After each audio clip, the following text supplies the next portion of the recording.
कि तुम आए कहां से, तुम्हारे पूर्वज कौन थे। ब्रह्मा जी तो पता है आप सबको, ब्रह्मा विष्णु महेश तीन देव है ना। तो ब्रह्मा जी के बड़े पुत्र हुए मरीचि ऋषि, और मरीचि ऋषि के पुत्र हुए कश्यप ऋषि। कश्यप ऋषि के विकुक्षी नाम के पुत्र हुए, विकुक्षी के हुए इक्ष्वाकु, और कश्यप ऋषि ने धरती का राज अपने पुत्र इक्ष्वाकु को दे दिया। इक्ष्वाकु के हुए राजा मनु, जिनकी हम शत्रुपा की मनु की बात कर रहे थे। मनु के हुए विवस्वान नाम के पुत्र, विवस्वान के बाण, बाण के अरण्य के पृथु, पृथु के हुए राजा त्रिशंकु, राजा त्रिशंकु के धुंधुमार, धुंधुमार के युवनाश्य, युवनाश के मानधाता, राजा मानधाता का नाम आपने सुना होगा। राजा मानधाता के सुगंधी और उनके दो पुत्र हुए ध्रुव संधि और प्रसेनजित, और इन ध्रुव संधि से हुए राजा भरत, जिनके नाम पर भारत पड़ा। और राजा भरत के पुत्र हुए असित, असित के हुए राजा सगर, जिनके 60,000 पुत्र थे, उनकी कथा कल आएगी। राजा सगर के असमंज, असमंज के अंशुमान, अंशुमान के दिलीप, और दिलीप के हुए भगीरथी, जो गंगा जी को लाए। और भगीरथ जी के पुत्र हुए कुकुस्त, और कुकुस्त के हुए राजा रघु, जो रघुकुल नाम जिनका वंश जिनका पड़ा रघुकुल। इतने प्रतापी राजा थे कि उन्होंने एक ही बाण से, रावण जब युद्ध करने आया राजा रघु से, तो एक ही बाण से रावण को सेना सहित लंका में फेंक दिया था। इतने बड़े महाबलवान, तपस्वी और तेजस्वी राजा रघु हुए। उन्हीं से रघुकुल बना ये कुल, जिसमें राम जी अवतरण होने वाले हैं। राजा रघु के कुकुस्त, कुकुस्त के हुए प्रबुद्ध, प्रबुद्ध के संकण, संकण के सुदर्शन, सुदर्शन के अग्निवर्ण, अग्निवर्ण के शीघ्र, शीघ्र के मरु, मरु के प्रशोषक, और प्रशोषक के हुए राजा अम्बरीश। अम्बरीश का नाम सुना है, कथा सुनाएंगे इनकी। राजा अम्बरीश के नहुस, और नहुस के राजा ययाति। सुनो महाराज, ओ परीक्षित जी, यहां ध्यान रखो, वंशावली चल रही है तुम्हारी।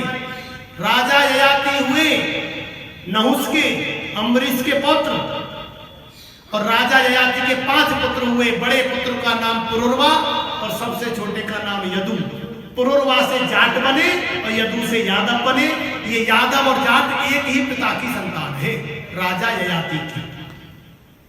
इसीलिए भगवान राम ने पहले रघुकुल में लिया, फिर यादव कुल में कृष्ण जन्म लिया है।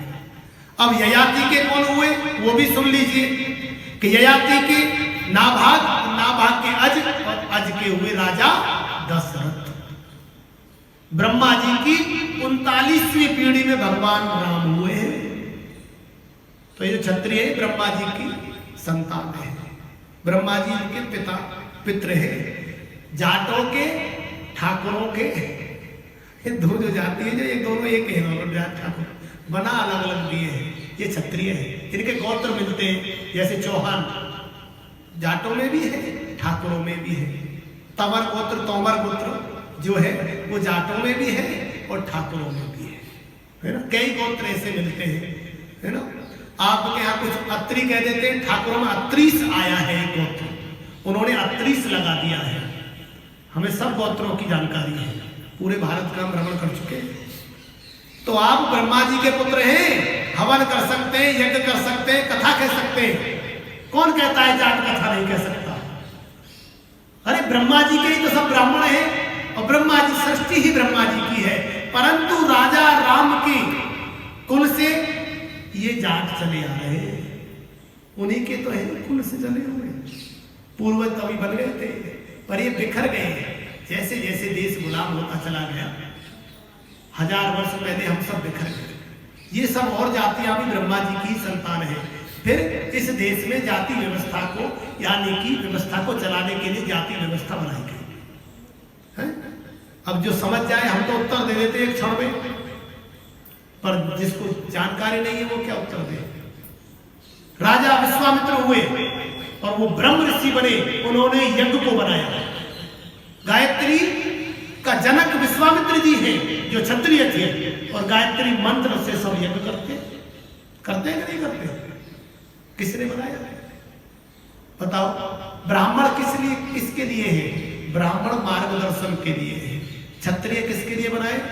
शासन चलाने के लिए, रक्षा करने के लिए, वैश्य व्यापार के लिए, और शूद्र सेवा के लिए। और भगवान ने इन शरीर में चारों भाग को बांट दिया।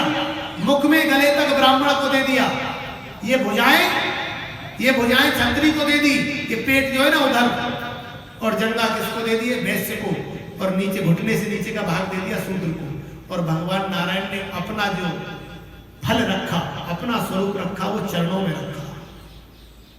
भगवान ने अपना, इसीलिए सब चरणों में क्यों झुकते हैं? क्योंकि हरि का वास ही चरणों में है। हरि का वास हरि के चरणों में है।